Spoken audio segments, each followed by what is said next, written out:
talking to myself again. But it's the only... Good evening and welcome to NUFC Matters with me, Steve Wraith. It's Retro Night and big welcome to Mitch and Steve Hasty, of course, regulars on the Three Amigos. Stu Penman's back after making a stunning debut last week. And George, back by popular demand. We've found obviously, our fans wanted you, George. I've been under immense prep all week. Find a slot for George. So here you are. And it's the Retro Show. And we're talking about Aston Villa today. Obviously, we started last week, if you didn't catch it, with Arsenal. Some great reminiscence and some great stories about Arsenal home and away over the years. So it's over to you guys, really. George, first impressions, your first memory when somebody says Newcastle, Aston Villa, what's the first game that comes into mind for you? Well, it's a game in the early 60s. I can't remember exactly, but it's not the game I remember. It's an incident in the crowd I remember. I think I said to you, when I think of Aston Villa, it's incidents in the crowd and off the field things I remember. And the reason I remember that game was not just because we won, but I went with my father. Neil nearly told you this story on Three Amigos a couple of weeks ago. And my father had this routine. He stood about 50 steps from the 10-minute flag at the Gallagher end. And then at half time, he could get out easy and get his refreshments. His refreshment was a cup of OXO. And so he brought me a cup of OXO. But at the time, and even now, if I get near pepper, I love pepper, but if it gets near me, I end up with the hiccups. My father brought this OXO, and I didn't think about it. I just took a sip, and I thought, oh, aye. So I thought, well, I'm away now. I might as well drink the lot. So I just downed it, you see, and got rid of it. Well, about 5 minutes after I downed it, I started to hiccup. Now, I can tell you, when I hiccup, it's it really is loud. And it went on and on. After about 10 minutes, some of the wags in the Gallagher end were copying us. So I was going, and all over the Gallagher end, you could hear people going, and then the lads who were with me, Dad, they all started giggling. And before long, half the Gallagher end was in fits of laughter at me hiccuping. What Bobby Mitchell thought when he came to take a left-wing corner on that end, I don't know what the hell he thought we were laughing at, but it was actually me, not him. And the hiccups went on to the point where I was starting to feel poorly with it. So I just went out. It's the first time I can ever remember leaving the match early, even before the 10-minute flag went down, for God's sake. And I never did that. So I just went out and I think I told my dad I'd go to Mark Tony's and get a coffee to get rid of it. And I just waited there for my dad. so that's that's the first memory of Aston Villa. And as I say, it was early 60s because I wasn't actually playing myself. And that's why I went with my dad to go and see the game. But it was... Well, I am really pleased, George, that, we have found an era which you weren't at. And, of course, that's 1924. Although I did scour the picture to see if you were in it, but clearly 1924, you weren't born. Of course, that was the FA Cup final, which Newcastle played against Aston Villa. And it was a final tie, which Newcastle won 2-0. They did indeed. Just for fun, lads, can anyone remember the scorer? No. John Allen? No. Stan Seymour and Neil Harris got the goals. Right, it was known as the rainy day final due to the weather that day. It's horrible, Yeah, exactly. And that's the reason that there's not many good condition programs left for the game. So anyone who collects programs, and especially cup final programs in Newcastle, struggle to find one of them. They're like rock and horse shit, basically, because there wasn't many available. So interesting fact. That's my interesting fact for the night, lads. Neil, over to you, mate. Your first thoughts when we talk about Aston Villa? 2 games, and I'm sure we'll talk about both tonight. That relegation and everything that went with it. When we were fighting to stay in the Premier League, and me and Steve had done a lot of work with Lambias to try and get the crowd worked up with the home games, and then we went away and we had it all to gain, and we were let down by a squad who really didn't care enough. And another classic 90 minutes of football spoiling a really good weekend away. But then to get our revenge after we'd been promoted again with the opening day 2 seasons later was quality. And so they're the two things that spring to my mind straight away, those 2 games. And probably a lot about what I'll talk about tonight revolves around both games, really.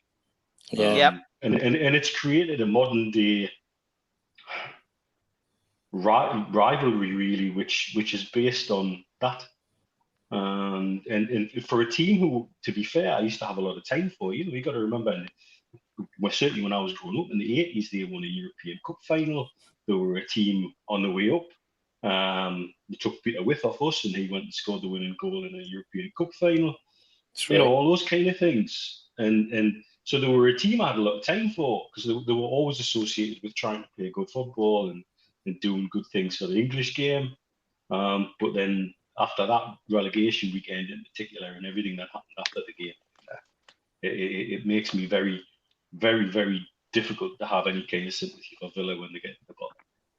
Yeah, John Askew, 25 years ago, my pal put 50 pence on Barry Venison versus Villa to score the first goal. The miracle happened and we had a night on the tune. That's a great story, that. Craig Bellamy, yeah, I was going to mention this one, nutmeg on Peter Schmeichel. I think at the point he just oozed confidence. This is a great one, Stu. I mean, this is one of my highlights, which I was going to bring up tonight, but we'll bring it up now because you've mentioned it. 3-1 was a mint game under Bobby Robson. Shearer scored a belter volley past Schmeichel. You can see it on the internet, still available. Shearer talks about it. It's in his top 5 goals. He could do now, but watch it fly in the top corner whilst being rooted to his line. I mean, that goal in particular was an absolute belter, and he got what Rob Lee says was the cross that made it, but it was a Rob Lee cross, and Shearer just hit it with his instep, and it flew past Schmeichel into the top corner. And the image of Schmeichel just standing, looking, and then realizing, and putting his hands on his hips and going, "How on earth did you score that?" It's one of those great memories. Steve, your memories that spring to mind when you say Aston Villa? Early 60s, Gallagher End. There was a bloke next to us got the hiccups. Went on for ages and then he left.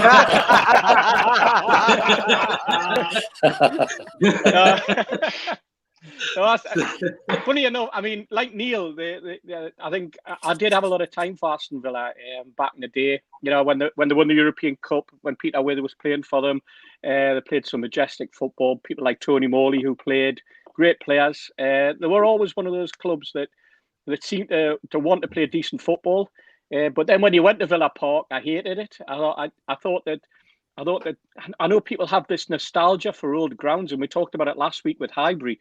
But quite frankly, I just always thought Villa Park was a tip, to be perfectly honest. I think it was partly down to the fact that where it was. It was one of those journeys in that I never really enjoyed. I only went to Villa Park twice, and on both occasions I didn't really enjoy it. I'll tell you the truth, I can't even remember the score. The time we went down was during the Keegan era when he was manager. But Ronnie took us down. Ronnie was a taxi driver over in the West End. Good friend of mine, good friend of pal Mick, who travelled everywhere with him. And Ronnie decided it would be a good idea if we all went down there. And he knew this pub we could go to, all the usual patter from Ronnie. Ronnie, being a taxi driver, knew his way around like every city in Britain, till he actually got there. And then it was like, well, I thought you knew the way, one of those lads, real salt of the earth, proper West End character, But he took us down. I think the game was a 0-0, or we got beat with a 1-0 with a few minutes to go or something like that. But like Neil, when it got to that sub on the time situation, like what little respect I had for Villa just went completely out the window, to be perfectly honest. And you're right, that goal that Shearer scored. I think if Alan was honest, he's probably still looking at from his reaction, wondering how it went in the top corner as well, because it wasn't the usual reaction, was it, when Shearer scored a goal? It wasn't the run round with the arm in the air. It was very much a frozen to the spot, bit like Schmeichel was at the other side. He was like that, wasn't he? He was like that, just had his hands up and he turned round and looked, and I think Cantona-esque. Absolutely, and quite right, because it was an absolutely, remarkable bit of skill. Just like you say, just sort of stroked it with the instep, just sent it back at 90 degrees to where it came from. And it was a lovely cross. I mean, we'll give that to Rob Lee, because if we didn't, we would probably get gripes off him the next time we ever meet him. So you know, it was sweet. But then I think the best one was the revenge game, the 6. You know, when we hit 6 past them, they took the lead as well, didn't they? And I think the next thing we know, it was 6-0, or 6 goals on the trot. And I thoroughly enjoyed that game. I was with Bill Corcoran in the Leazes End for that particular match, and the sun was shining and we were dancing. Honestly, we were dancing. I think that was, that was Andy Carroll who got the hat-trick. You can see him there celebrating. Right. With Kevin Nolan got 2 that day. Fantastic game, that. And as Billy quite rightly points out, my favourite game was a 6-0. Andy Gray had been banging on about us being relegation favourites. Villa had sent us down and been smug about it. Great Carroll hat-trick. Thought he would become a legend. I think we all did, didn't we, Steve? We all thought Andy Carroll was going to go on. And of course, that performance probably was one of those performances that made Liverpool fork out 35 million for him. Definitely, without a shadow of a doubt. I mean, when you see a player playing for his hometown club, scoring a hat-trick in the manner that he did, and the adulation he was getting, that made him look special. Unfortunately, it made him look special to not just to Liverpool, but to Mike Ashley, who decided, yeah, you know what, I can make some money on this guy, which was, you know, I mean, to be perfectly honest, it sounded like a good deal at the time, and I'm sure Andy is probably the first one to say that he, you know, it was a deal that he had to jump to, he had to take.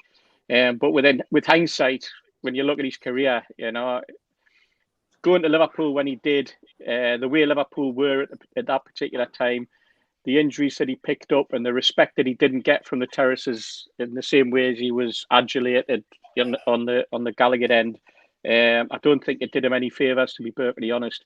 And you know, the rest's history. But yeah, I mean, Villa 6, fantastic to knock 6 past them, Steve. Yeah, no, 100%. Stu, your memories when people mention Newcastle against Aston Villa? Well, I might need to take some time with this one because it's a story, but I need to build the background into it.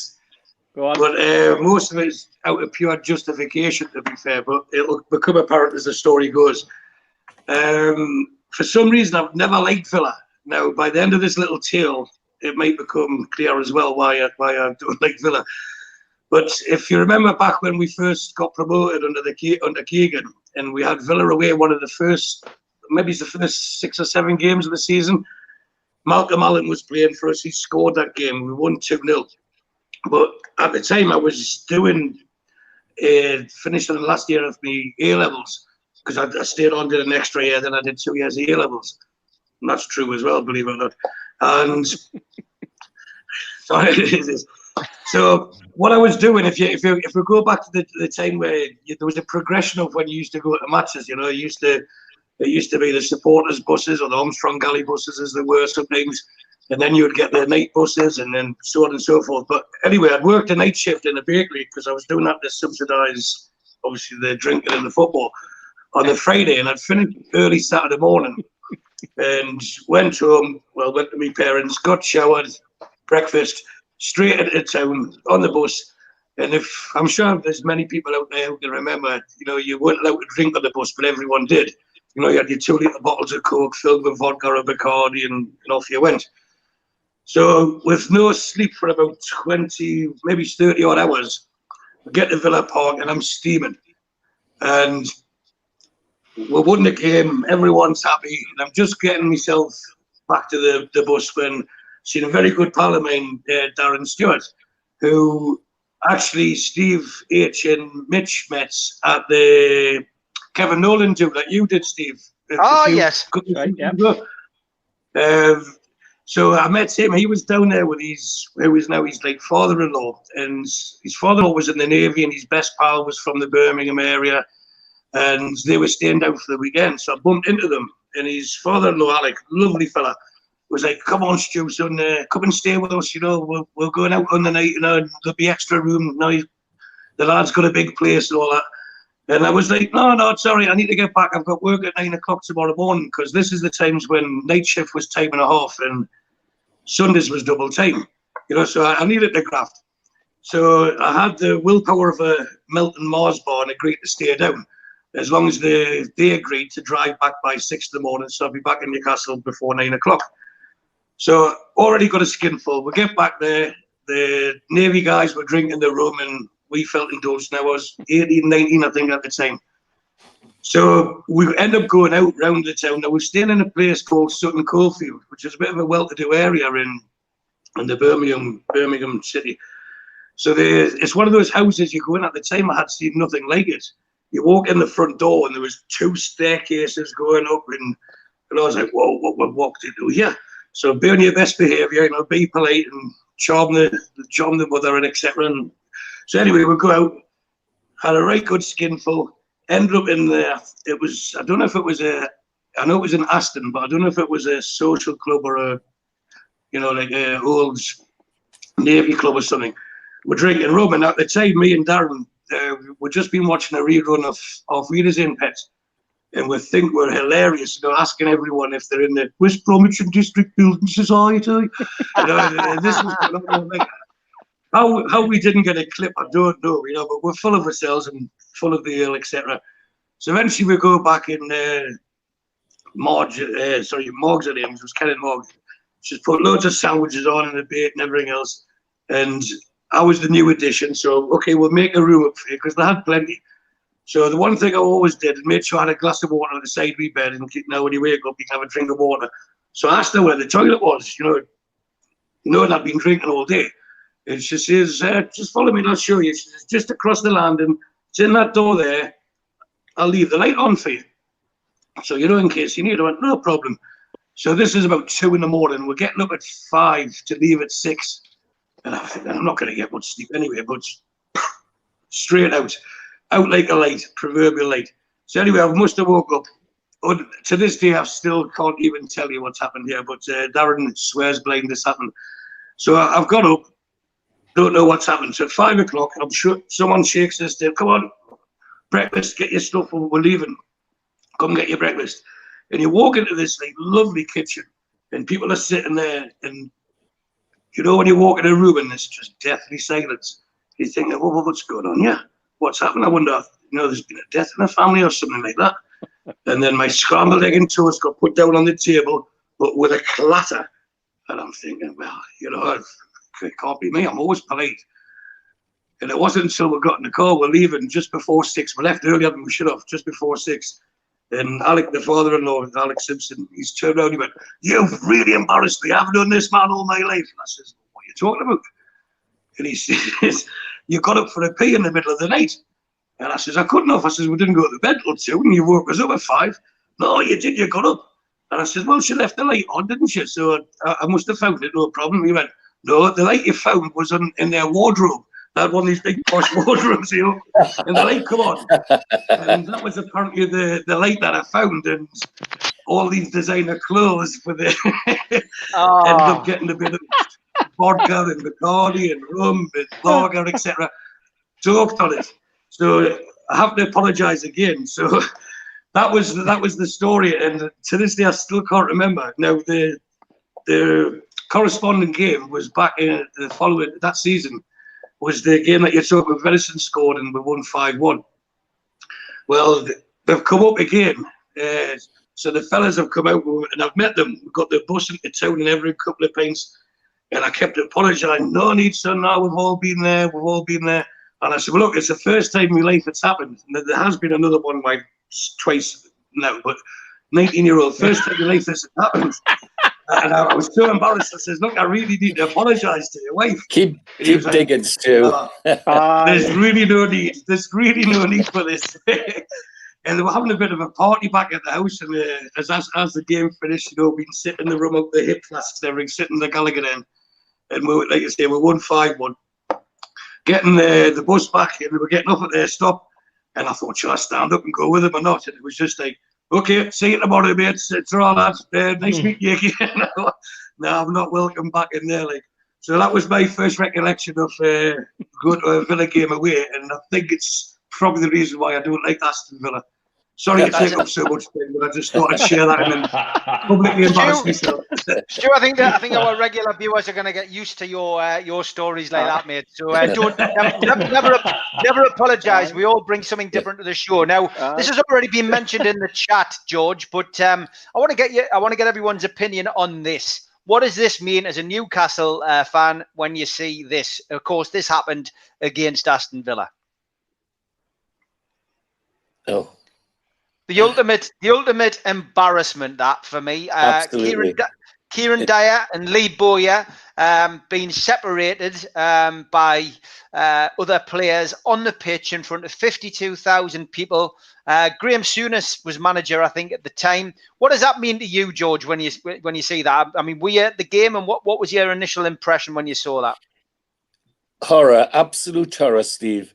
I mean, there's somebody that's been in the game. It's one thing fighting with the opposition, but when you start fighting with your own people, it's just horrible. It was an indication for me of how far down we were going when that sort of thing was happening. I mean, there were stories about Souness having to go to the police station and get Dyer out the cop shop because he was arrested for being drunk and crashing his car and all that rubbish. That was bad enough. But when that happened on the field, that really is your club's in real trouble when that happens. And it really means something you lads have talked about before. Nobody in that club had any control. It's quite clear. They were just doing what they liked by the look of it. And it got onto the field. I suspect those two probably fought off the field in the dressing room occasionally, and it just found its way onto the field. Horrible, Steve. You just can't describe it. And for me, neither would have ever played for Newcastle again for me. They'd have been on the transfer list that night and gone, as far as I was concerned. It just showed an indication of this is our clubs have gone in the wrong direction on all sorts of fronts. And then particularly on that one. It's awful. It makes me shudder when I think about it. Mitch, it was embarrassing to see, two grown men go hammer and tongs in a black and white shirt in front of not just the 52,000 there, but obviously to a worldwide audience. And I think George is right, isn't he? It just showed you that the club was in a downward spiral, and they brought a manager in who still is very critical of Newcastle United, Graham Souness, when he does his punditry. But he did know better. In fact, the big disciplinarian failed massively. Absolutely, and it was total sort of indication of how little control he really had. And he'll still sit down. I know he does stuff with Sky still, but he's done stuff out here with BN, and every time he's on, and every time he gets a chance, he just spouts out the same sort of lazy, stereotypical stuff about the fans and expectation and all of this. And you know what? We don't expect that to happen. Yeah. That's what we don't expect. Yeah. And he absolutely didn't have any control at all. The so-called hard man. And I think, what my dad says is right, is in that I've heard things about Bowyer and Dyer off the pitch, and it just spilled over onto the pitch. I gather there'd been problems between them on the training ground for about 2 or 3 weeks before, and that was all tied in around the time when Dyer was busy sticking his Ferrari into the swing bridge with Julio Walker in the passenger seat and all that kind of nonsense, And it was like the culmination of embarrassment. It was an absolute recognition that the club was a trend downwards that was inevitably going to see we're relegated in the not too distant future. And it was just a pure national embarrassment. Yeah, Steve, I mean, I don't expect anybody to disagree, but were you at that game then? Did you see that happen? I was at that game. I was actually, for the one and only time that I've been in level 7, I had my cousin over from Canada, Brendan. He's going to be watching tonight.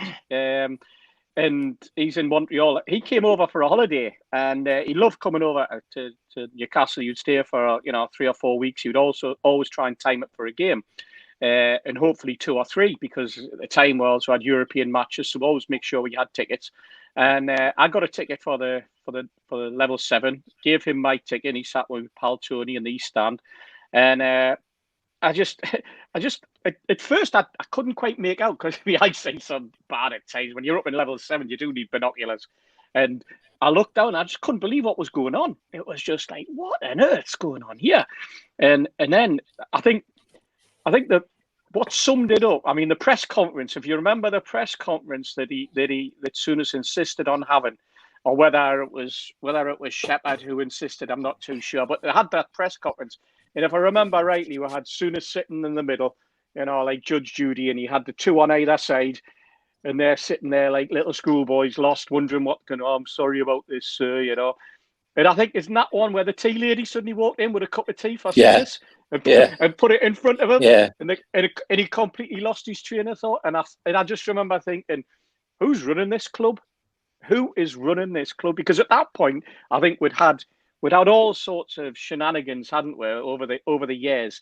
We'd had the Shepherd and Hall situation when they'd gone to Dubai and they'd upset the Arabs, and we'd had the Sheikh Gate. We'd suffered the indignity of Hullet managing the club. We'd had the absolute shocking way that Sir Bobby had been got rid of by what was allegedly player power. The young guns letting their mouth go, the disharmony that was obviously in the camp, and we brought Souness in to toughen it all up and sort it all out, to sort out the Bellamy's of this world from throwing chairs around airports and all this. Souness was going to be the man that did it, and he had the biggest embarrassment of the lot. He had two of his midfielders fighting and getting sent off. Don't forget, both of them, and we had to then carry on the game with 9 men. And that just like at that point you just knew that the club was on a downward spiral. And to be perfectly honest, I mean, we thought the spiral was ended when Ashley took over, when Ashley bought the club, when Sir John Hall had got sick of it and been offered the money, and Ashley came in as the man, as the billionaire that we'd never ever heard of, with all the sort of big finance behind him, and the sports emporium that he had just floated on the stock market, and he was going to be the White Knight. And we thought that this was the new beginning. Little did we know within 12 months that new beginning was the start of an even more disgraceful downfall of the football club, to be quite honest. But that particular game, I think the lads have summed it up. You just shake your head and think, idiots. Absolute and utter unprofessional idiots.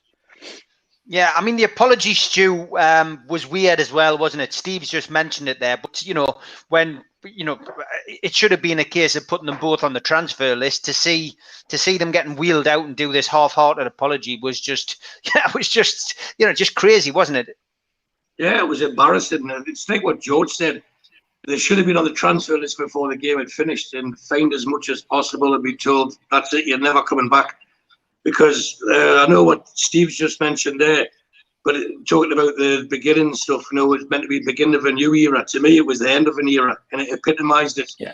The lunatics had taken over the asylum. And to see, I was living in Tenerife at the time, and as we're all aware, living abroad, you can see all the games live. And I'm sitting in a bar, which was the West Ham bar, and they all knew it was Newcastle. And it was it's embarrassing, it makes us a laughing stock. And it just showed you after the highs of Keegan and Bobby Robson, the dream was finished. And unfortunately, we had nothing to show for it, and so it wasn't even, that was just the beginning of the end. Those two sitting at press conference, there was no remorse. It was just doing as they were told. A blind man could see that they didn't mean it. And it's just embarrassing. And it goes on to Souness now. He's still, or Sourness as people call him, he still has to get a dig in about Newcastle. But if anyone watched a few games back, I think it was when they put all the games on live and they had Dyer and Souness on at the same time. And he kept calling them gaffer all the time and boss. And, it just smells of like, okay, you let us, because we had a disciplinarian in Bobby Robson. And you've given us a bit of a free roll.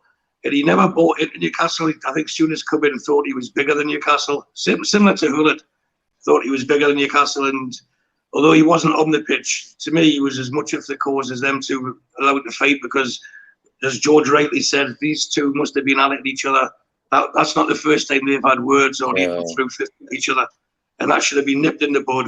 Either take sides, one's right, one's wrong, and get rid of the other one. And I think it was earlier this year, Match of the Day did a poll of the 10 most memorable moments in the Premier League, and that was one of them. Newcastle were 3 out of the 10, and that was one of them. And it's, again, let's just embarrass us, and that's all they did. So that's another reason why I don't like Aston Villa. The trouble for me is that Dyer was a serial offender, of course, because he had not, just before Bobby Robson left us, as everybody says, the shameful way, he had refused to play for Bobby Robson. And again, that shouldn't have gone any further. He should have been out. That's refused to play for somebody like Bobby. And in a big club like Newcastle United, there's only one answer to that is, well, go find somewhere else and just put him on the transfer list. And then for it to happen again like that embarrassing show, I think both of them should have been transferred. As you say, Stu, before the match was over, they should have been on the transfer list. Yeah. Some interesting people who played for both teams. I mean, there's the whole host of them. Any names spring to mind before I pick out a few photographs of selected ones I've found, George? Because any you can think of? Nobby Solano, that's one. Yeah. Nobby Solano played for both. Well, Peter Witt has been mentioned by Neil, and he was a real centre forward. There's no doubt about that. Yep. Ginola. Ginola, yes, that's a good shout. Yeah. He's in there. Yes, David Ginola. Stevie Watson. Steve Watson, yeah. There's a whole host. James Milner. Yeah, Milner, definitely. Alan Thompson. Yeah. Tomo, yeah. Shea Given. Yeah. Shea's in there as well. But there's a hell of a lot of history. And if you go back through, I mean, Stephen Island's one. Yes. Marlon Harewood. Habib Bey, Franz Carr. You can go back as far as that. In times. But Peter Witt's probably one of the older ones. Wayne Routledge, he played for both teams as well. Aaron Hughes. And Joe Kinnear's favourite player, Charles Insomnia. Yeah. He also played for both teams. So fascinating connection between them both. You know what I mean? The James Milner one obviously has connotations for us, Mitch, doesn't it? Because that was another one of the bones of contention that we had with Lambias when we stormed in and it was at the time when they got rid of Given, and then all of a sudden they did exactly the same with James Milner. I think he took the 12 million quid. And another example of I think when Keegan got the job, way they did business. That's right, because we'd had him on loan, they'd lent him out, hadn't they? And then they brought him back. And then Keegan wanted to build the midfield around James Milner, and he didn't see him as a wide man. He saw him as a central midfielder, if I remember rightly. And I think in his first game against Stoke City, when Keegan came and just watched, and that was the only thing I think that only message he had sent down was to play Milner in the midfield and play him in the centre midfield as well. And I think if I remember rightly, he had a great game, an absolutely brilliant game. And it was one of those games where you saw a different dimension to James Milner from the wide man that we'd seen previously, where he was playing in fits and starts. But another example of a young lad that we picked up from Leeds around about the same time as Woodgate, and then basically just sort of didn't see the potential that was there. And look at the career he's had since, and still has. He's still playing for he's won the championship yet again. This time for Liverpool. He previously won it for Man City. He's had an outstanding career and a thoroughly amazing professional. Although I do recall my brother-in-law doing some work for him at a house once, and he asked him to put a TV up on the wall. And he asked him whereabouts on the wall, and he was measuring from the skirting board up, and he had lined it up about 6 foot up. And he went, no, can you bring it down a little bit? And he went, so he moved it down a little bit more. Till the end, it was about 6 inches, or maybe a foot, if that, off the skirting board. And he just said to him, you really want it there? And he went, yeah. He goes, why? He goes, oh, this is the room for the dog. A TV for the dog.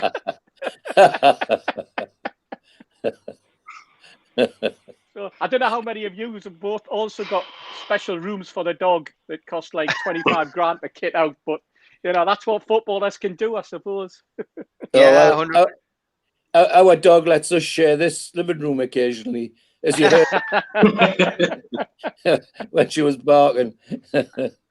Lots of people suggesting players who played for both teams, of course. Peter Wraith, yeah. I mean, George, give us your memories of Peter Wraith, please, because it's a player that I never saw play. Obviously, he's one of those number 9s who doesn't get the praise that he probably should have done. And had he come to Newcastle at another time, maybe he could have made his mark a little bit more. Had the potential to be a record breaker with us if he'd been given the opportunity or taken the opportunity. I'm not sure which, but the Peter Wraith for me was just an old-fashioned centre forward, very hard, give as good as he got and sometimes a little bit more, but also quite skillful. Brilliant header of a ball, there's no surprise in that, but also quite good on the ground. And I think you're right, he didn't get the credit for what he did do. Now, whether that's because he wasn't ready for it or the rest of the team were ready for him, but he was a good player to watch. Very dangerous centre forward, no doubt about it. Yeah. Big strapping lad. Was he good in the air? Yes, very good, very good. And took no prisoners. I mean, when he went into the penalty area to get a header from a corner, there was always 3 or 4 bodies lying on the ground after he got the header. He never just went for the ball and left it at that. Anybody in the way used to get knocked about. So he was a real hard man, but he was also quite skillful, I think.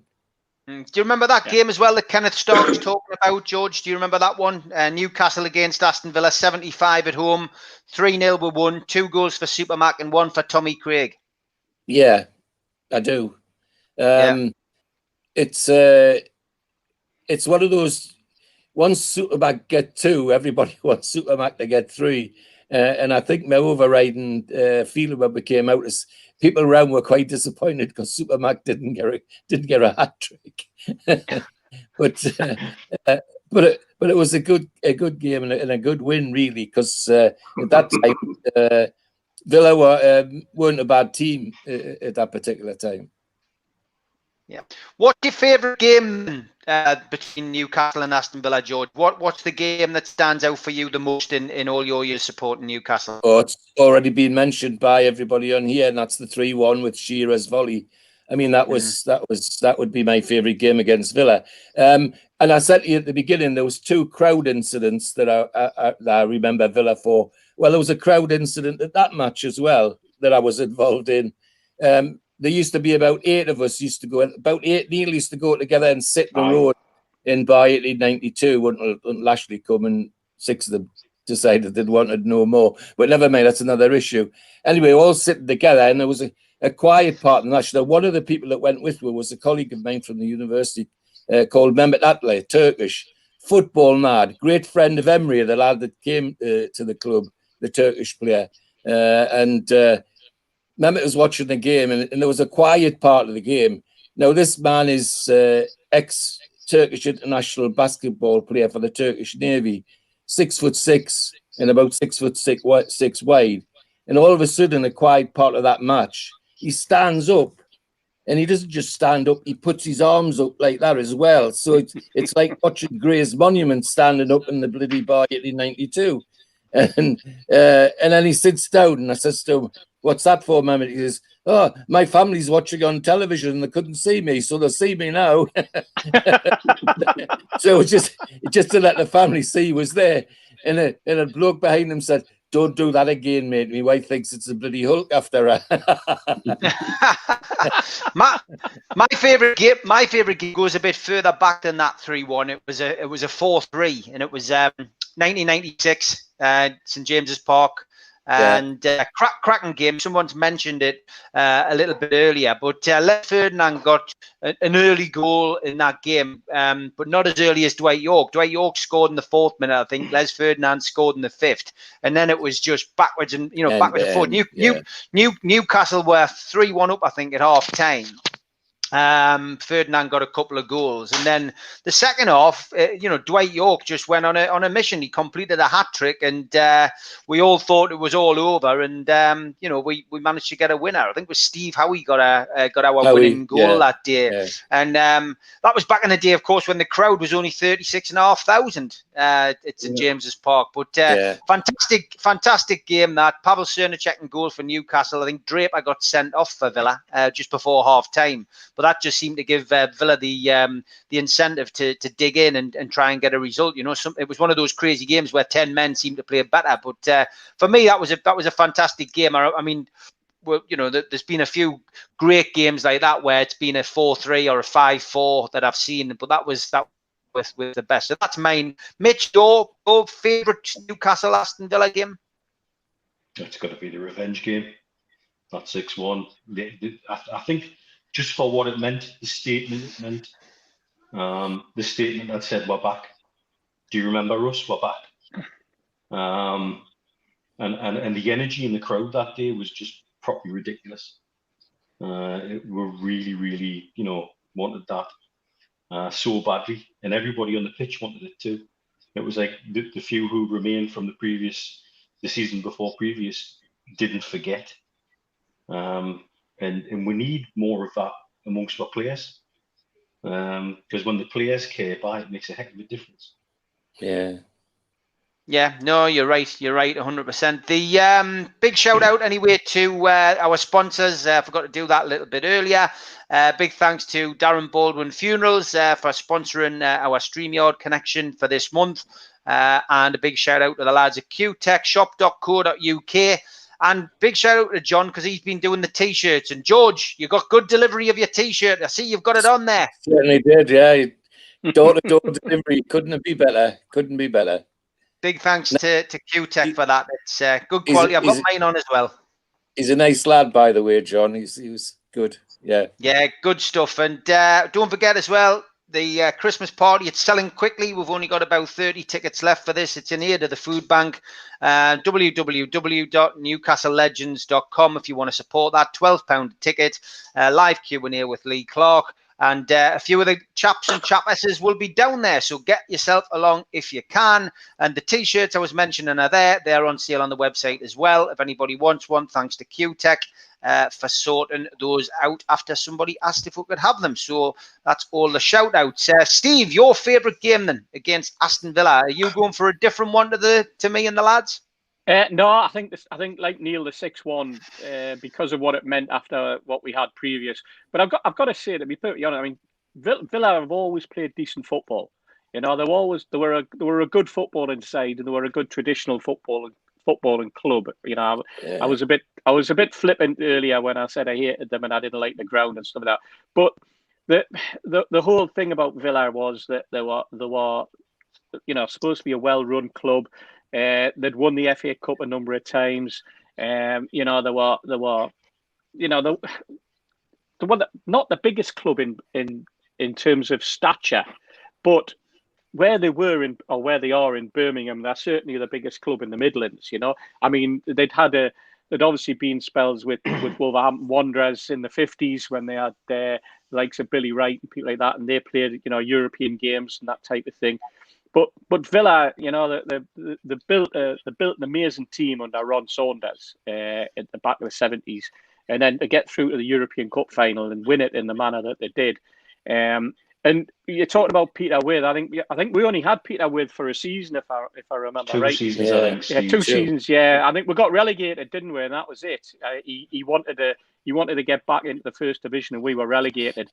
And that's why he left. And he talks about it in his autobiography. But he was a big, tough, strong centre forward, and he was what we needed. And we'd had some big centre forwards, but we hadn't had centre forwards that also had the skill that Peter Wade had. My dad used to call him a bit of a battering ram, but he also felt as though he came with the butter and the jam. He was like he was a proper player. He wasn't just sort of over physical, and that's all the only attribute he'd had, which we'd seen, or a big strapper but couldn't do anything on the ground or in the air, the likes of a George Riley or somebody like that my dad used to recall, and a Billy Whitehurst. Peter was different, and he was a nice bloke as well. You know, he came over as a gentleman. He's one of those blokes, I think, who on the pitch probably put the fear of God into most centre halves, but off the pitch he was a sort of nice as ninepence type of gentleman, you know. And there weren't many of those around in the game. And I think for people like him, and then you saw him to have the success that he did, winning the European Cup, it did make you feel, because he played for us, it made you feel as though you were part of that European Cup win in a way for Villa. Because it was always, you know, in those days you looked at your ex-players and you thought, you know, I hope they do really well. And we did have a history of getting rid of players that then didn't have any success. Now it seems to be, you know, and it's been an ongoing argument or discussion that we've had in the pub for many, many years. So, well, hang on, once you leave Newcastle, you're on a downward slope, you know. It seems to be the other way around now. It seems to have completely flipped on its head, you know. But that's Villa for you. And we've got to say that because of the way that they went on in that relegation season, that sweet revenge that we got with the 6, that was absolutely fantastic, you know. Yeah, it was fantastic. I mean, it was great. It was a great game, and you know, just as you did, Mitch mentioned it earlier, the atmosphere was absolutely fantastic. Yeah. Ferry Hill Mag said the game that I was talking about had Keegan all over it. You score 3, we will score 4. James Brown and a few others are mentioning the 3-0 against Aston Villa in 84-85. Again, fantastic game that. I mean, Newcastle opening fixtures, they went top of the league briefly. That was after Keegan, Waddle, and Beardsley had got us to promotion. Cox walked out, and we had Big Jack, obviously, who we've sadly lost this year. He was managing the team at the time, and we went top briefly. Went to the top of the table, and then I think we came back the bump, if I remember right, the Old Trafford. I think we got beat 5-0 in that game, and I'm sure I had them bloody white socks on. But yeah, I remember that game. I remember Alan Davies getting roasted in that game, and then it's one of those things. But yeah, it's another memory. Stu, your favourite Newcastle Aston Villa game? Have you got a different one? Yeah, I've got a different one. I'd like to say the revenge game that the lads have mentioned as well. But I was living in, as I said, Tenerife at the time, and one of my memories from that game was watching Alan Shearer in the box, not in the penalty box, in the executive box, because he'd backed Andy Carroll for a hat-trick, and he come running out, rubbing his hands, and I'm sure it was a match of the day that day as well. But changing from that revenge game to my own revenge game, I mentioned it earlier, it was the 5-1 after my little episode in Birmingham the October before. And it was because, I don't know if we went 1 down or it was 1s each early doors, but there was never any worry. It was Keegan's Newcastle, and they had this flamboyant swagger with no arrogance. It was just, they had that innate belief that they were going to win, and they would win their way. You know, they wouldn't often grind results out. They would just play better than anyone else. And to me, that just epitomised Newcastle and their pomp, because Villa weren't a bad team back then. And they were just swept them aside 5-1. So that's the game that I was at that I liked much better, because I was there. You know, I know the 6-0, the revenge and sob on the time and all that, but for the game I was at, I would definitely say the 5-1.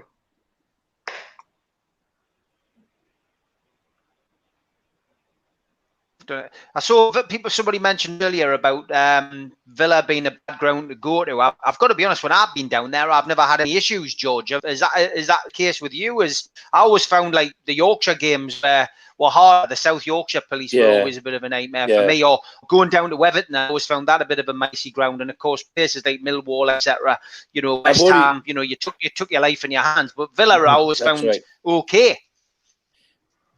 Never any problem. I mean, I've only been twice, and I think once was for a cup semi-final, I think. Not necessarily the best ground. I mean, because it's an old ground, very old ground, so there's bits of it that have fallen apart and still are when you see it on TV. But no problems with things like police and all the rest of it, where you might get other places. I mean, well, you mentioned it. West Ham is just horrendous. I mean, unbelievable. but nothing like that at Villa at all. Not in my experience anyway. But as I say, it's not a ground where I would be in a hurry to go. I've got to say, because it's old and you're likely to get stuck behind a pillar and all that sort of thing, which is painful. I think the only worst ground is probably Goodison Park for me. Yeah, Mitch, any bad experiences down at the Villa?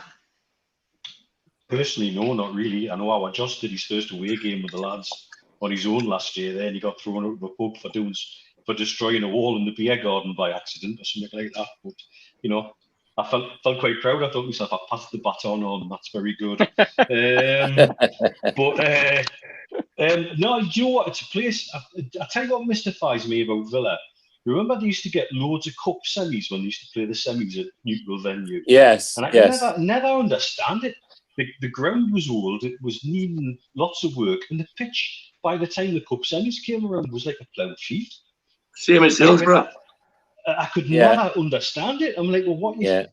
I get that it's central. I get that it's an easy place to get to if you're in London or the north, and it's hot, equally distant, and all of that. I get the planning. It did make me wonder how much sway Deadly Doug had over the FA to get to all those cup semi-finals, because it just seemed to be weird. You know, it's like, what are you playing it there for? Because sometimes you'd be playing on a sand pitch. You know, it was like a beach. Because you're absolutely spot on there. Last well. Huh? And Stu's right. Sheffield Wednesday's Hillsborough was just as bad. Yeah, but it was. They're one of Villa are one of the original 12, aren't they, in the Football League? Yes. So that there's probably, I wouldn't be surprised if there'd been something written, because all semi-finals there was always one there and always one in Hillsborough. You know, the Southern semi-final with a London team. If there was one London team, they would always be at Villa Park. Right the way through the 60s, 70s, that was the way it always was, you know. And it was obvious that it was the influence that the club had in the Football Association with, like you said, Deadly Doug. But it's that little word, or that long word now that we're using quite a lot when we talk about football authorities.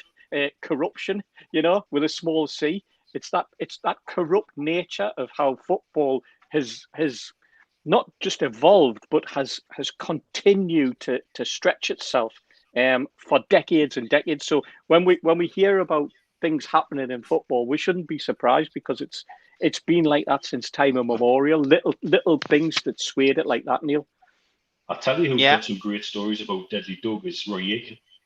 Yes. Yeah, I can imagine. Sit and chat to Roy Aiken about it. Honestly, I got to know Roy out here when he was sporting director at Al Ahly. He was actually a patient of mine. Really, he's the only patient I've ever gone a bit sort of starstruck with, because I suddenly realised who was sitting. Of course, Stu. And second patient I've ever got. When I realised who was sat in the waiting room, I went a little bit like, oh.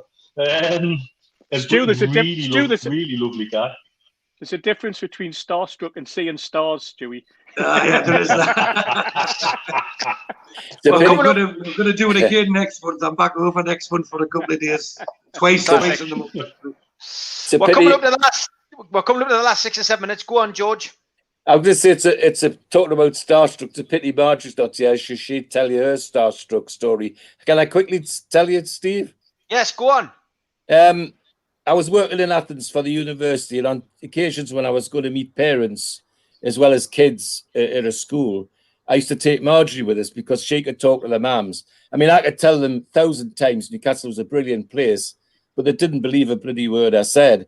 But as soon as Marjorie said it, all these ladies says, "Oh, Mrs. Mitchell says it's good, so we must go."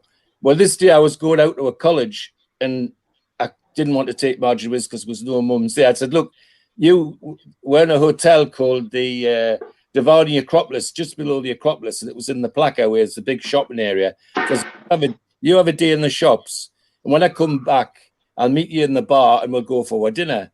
But I says, you go down to the barn, I'll just nip up and put my bag in, and I'll come straight down, we'll have our dinner.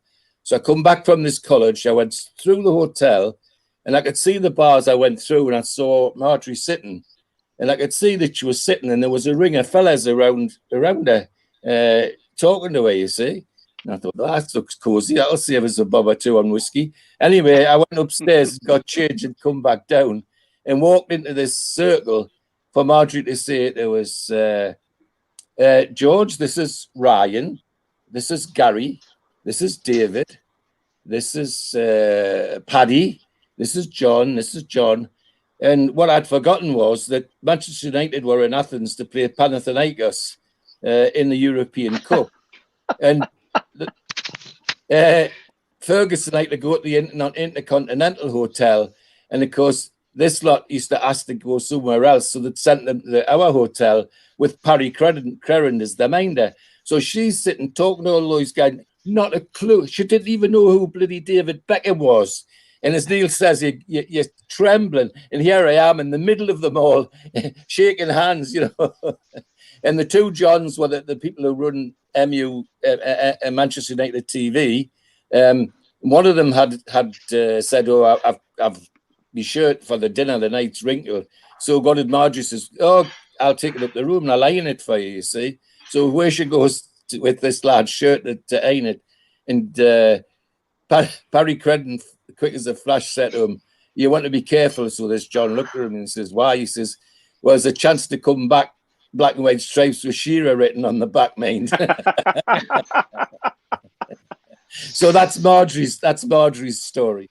That's a classic. Okay, as always, Michael Hurst asked us, but we already had this on the list. We need your all-time 11 between Newcastle and Aston Villa. This should be quite easy when you think about the crossover between the two teams and the players that we've had. So 1 to 11. Stu, I'm going to put you under pressure because you probably thought George was going to go first. So Stu, over to you. Newcastle, Aston Villa 11 from start to finish. Your 11 players, and give us your manager as well. Well, I was hoping George was going to go till the end of the time, so I didn't have to do the team. Well, again, it's already documented my dislike for Aston Villa, so it would just try and be unbiased. I'd have to the only Villa players I would pick would be the ones that had played for Newcastle as well. Fair enough. If we go for Given in goal, we'll say Warren Barton at right back. I'll just do the Keegan team. Beresford left back. We'll use Ginola and Solano as wingers because they played for both. Again, I've got to have Gaza in the middle. You've got to have Shearer up front. So that leaves, 2-3 spaces. It would probably be similar to the team I used last week. You've got to have Beasley there somewhere as well. So manager, I'm trying to rate it down. Manager has to be Keegan. To be Keegan. If you want to watch football and enjoy football, it has to be Keegan. But before the other lads go to the team, there's one thing I want to mention about another reason against Aston Villa is, Mitch, you remember I was doing a lot of work in China in the Far East over the last years. The company I'm working for, they were trying to crack the Far East market. I was being sent to all these different far out places in China. And last December, it was early December last year, I was sent to Shanghai. Now, to leave Bahrain, I had to work all day, get to the airport for 6, fly at 8, get to Dubai, 5-hour layover, fly another 8-9 hours and work to Shanghai. Then I flew with an Egyptian guy, fantastic lad, salt of the earth. And we get to Shanghai. I've got the British passport. We've both been to the Chinese embassy beforehand to get stamped to say that we're allowed in. But they do a random stop. And it's always the Arab boy that gets randomly stopped in China. Every time we've been here, that gets randomly stopped. Eventually, we get back to the hotel, into the hotel for their time with 12. Basically, I've been awake for about 40 hours. Newcastle were playing Aston Villa at 4 in the morning, their China time. It was I think it was a Monday night kickoff this season just gone. And I set the alarm to get up to watch it, and we got beat 2-0. And I had to do an event the next morning. I had 2 hours sleep. So that's another reason I didn't like Villa as well. Sorry to rant on. I'll leave you to pick your team. I just thought I'd give you more time to pick the teams because Steve just threw it at me there. That's a classic, That's a classic. Time wasting. I really thought I was good last. There you go. He's good. All three of those are big. I'm going to rattle off a Newcastle team that just rolls off the edge of your tongue continuously. I'll go McFall, Craig, Clark, Gibb, Burton, Moncur, Barraclough, Smith, MacDonald, Tudor, Hibbert. That's a team that was just always, as a youngster, as a kid at school, that was a team. That was like the 74 Cup final team, bar a couple of injuries, because obviously David Craig didn't play. Frank Clark had to switch on to the right-hand side, and Kennedy came in. But that was a team that it seemed to be a constant. It just seemed a team that rolled off your tongue. That was Joe Harvey's team that he would always try and play when I was at school. So that's my team of the day. I'll just call it my team of the day. There's not a Villa player in sight, but I tell you what, that team would beat any Villa team that you could stick in front of her. Go on, the Mitch. So I've been thinking about this week. You see. You've done a bit of planning. So I would have Schmeichel in goal, because I would always have Schmeichel in goal in any team. Anybody who knows me will know if I pick a world's best ever 11, Schmeichel is in goal. Then back four, I'll have James Milner at right back, and then I'll have a centre back pair in a Javi Bay and Paul McGrath, who was a centre back I would love to have seen at Newcastle United. Aaron Hughes will slot in at left full back, and then across the midfield we'll go Solano and Zogbia, Cowans and Ginola, and then we'll have Peter with up front with their little Alan Shoulder off him, because I've always had a little soft spot for Alan Shoulder, and we'll make Roy Aitken the manager. Wow, that's quite good, eh? You put a hell of a lot of thought into that, by the way. You must have had a quiet week at the dentist. George? We've not really stealth. Difficult to get past the team Steve picked, to be perfectly honest. As he says, it just rolls off the tongue, and when you think of what they used to produce for Keegan and so on, it's difficult to beat it, to be perfectly honest. The only exception I might take is that I think Neil's right about Schmeichel. I don't think there's been a better goalkeeper than Schmeichel, but other than that, I would pick Steve's team straight away, no bother. Okay. Finish off with celebrity fans. By God, there's a few of these, by the way, and there's a bit of royalty and a few political ones and a few celebs. So take your pick. Nigel Kennedy. Oh, the fiddler. Aye. Probably the best known one. William is as well, isn't he? Yep, there he is at the match with a scarf on, and he is a genuine Villa fan. Oh yeah, aye. This guy's professional. Yeah. Aye. Sure. Very good. George Gently, of course. Ozzy Osbourne. Is he a Villa fan, is he? Yeah. Well, according to popular opinion, he is. Aye. Forrest Gump. We spoke about this earlier. I was like, somebody said that, and I was chatting to Zara about it, and I says, has he made a film with somebody from there? What's his involvement? You know? And I said, like, was it through Randy Lerner or somebody like that? And she said, no, because he's not even from like the Cleveland Browns area of American football. He's a Californian guy, you know. So where that came from, I don't know. I'm not. Steve, did he not do a film, like a submarine film from the bottom of a wardrobe or something? Oh, God knows.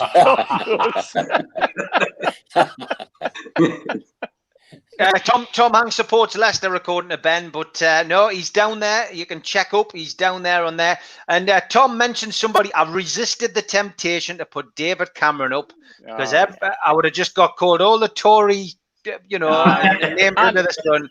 I resisted the temptation was that close to put the photo of me and David Cameron up, but I went, no, I can't be bothered being on Twitter all night and getting spammed, called a Tory. So did he support Aston United or something? Aston United, he got them mixed up with West Ham with the shirt colour or something, didn't he? You know, Tom Dixon throwing a controversial one in. He says Steve Bruce is a Villa fan, so there we go. Of course, we all know the real reason that everybody everybody tunes in the show, please give it a like, hit the thumb before you finish, give it a share. If you want, give it a share to some of these groups on Facebook and Twitter. It's always good to get the word out. We'll get new fans every week. If you're a new visitor, please subscribe. If you want to join and have a couple of quid in, that would be great. But as always, we know the real reason people tune in is to find out what the three amigos picture is going to be for tomorrow night's show. We're starting at the later.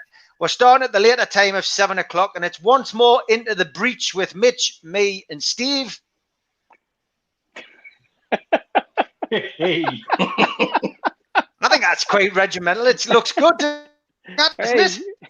It'll do. I like the fact that Mitch has got the baldrick. He's got the baldrick costume on. It looks like Mitch has got a cunning plan in the world, my friend. All the cunning plans. Yeah. The plan's so cunning, you could put a tail on it, you call it a fox. If it was a wanted poster, if it was a wanted poster, nobody would ever find you. Exactly, you're right there. People do love that. And so don't forget as well, we have talked about it because there's no match this weekend. We are going to do a retro. It is already on YouTube. We're not going to be screening the game. So what we want you to do is go onto YouTube. We'll stick the link underneath in the information below. You can watch YouTube on one window and stick our commentary on, and we'll be talking and taking your comments on the wonderful 5-0 win against Man United in that season 95-96 season. Great game. We're doing that at 12:30 on Saturday. Lads, been an absolute pleasure. Look forward to having you back on next week, and obviously we'll be going into the Bees next week, I think. So I think we'll look at Blackburn next week, or Barnsley. What do you think? You got it? Blackburn or Barnsley? Birmingham as well. Birmingham. Let's look. I tell you what, we'll have a discussion. We'll have a discussion in our little group, and we'll have a discussion. We'll come up with which is the best one. But we'll be doing a B next week. It's a great show. The feedback's great. Everybody loved it. So big thanks to you, lads. Look forward to speaking to you next week on the Retro Show. Take care, lads. And you. Thank you. Cheers, everyone. Night, everybody. Night.